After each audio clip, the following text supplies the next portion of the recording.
Namaste, Sri Gurubhyo Namaha.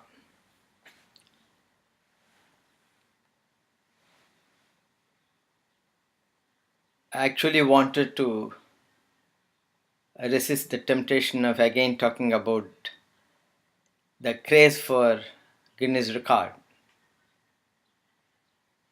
But unfortunately, I'm once again here on the same area. Last week again, in one of the uh, vernacular channel of India in Tamil language, I saw a news bit of a person aged 55 years doing headstand, popularly known as Shirshasana, for I think an hour and 20 minutes non-stop in order to obtain Guinness record.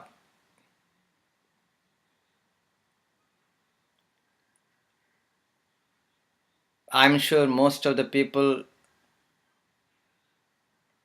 even do not know that in any of the classical yoga text, the word Shirshasana has been used at all.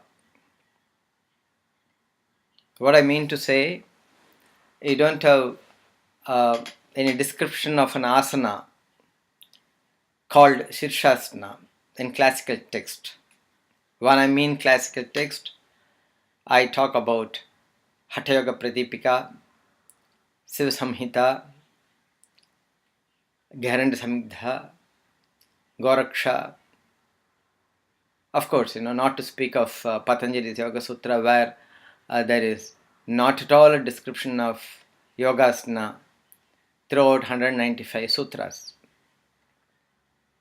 In Hatha Yoga Pradipika, the topsy turvey pose, which we call as headstand or head portion downwards and the leg portion upwards, is popularly known as Viparita Karani, and that is also coming under Mudra.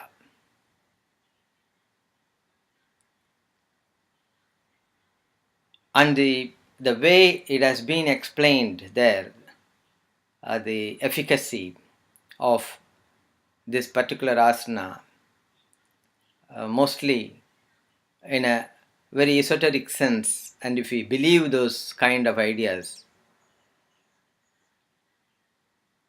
that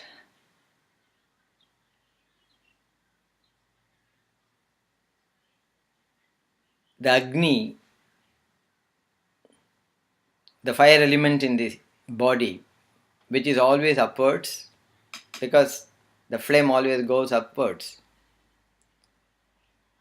and it's because of its upward nature is consuming and exhausting the life elixir which is trickling down from this lalata region, from here.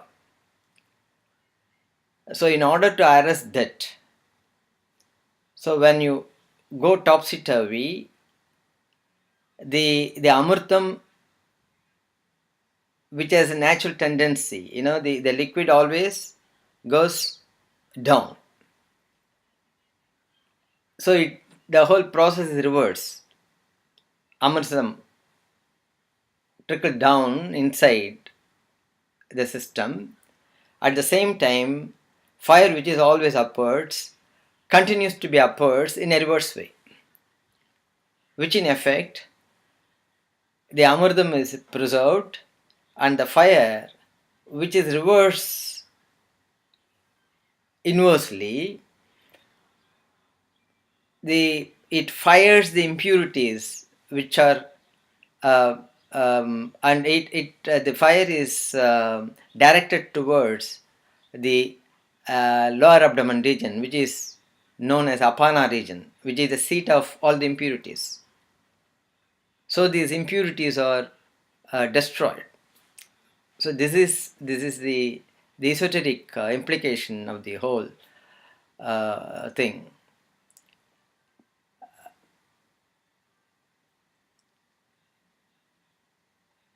But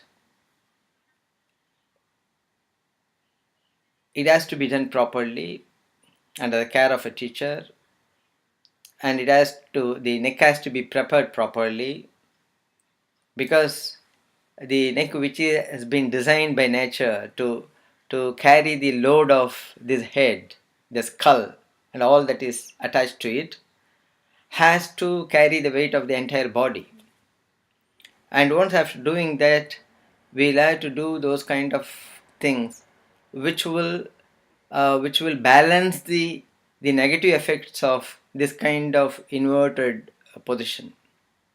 So this attitude of indiscriminately doing this kind of postures are becoming quite rampant, which is not quite healthy. And again, um,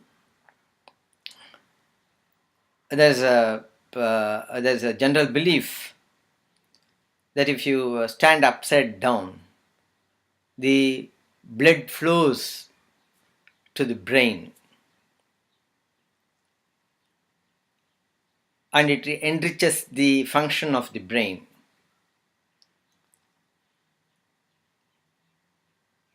But it doesn't it doesn't operate in such a fashion. Logically, if that is true, then when we stand on our feet, all the blood should go to the feet. So it's equally important, while talking about traditional um, practices, we need to understand the rationality behind those traditions also.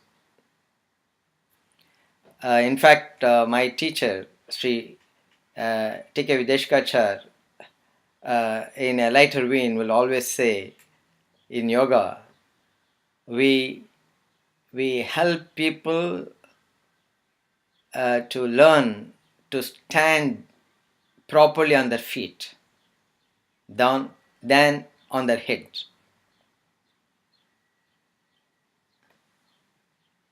Namaste.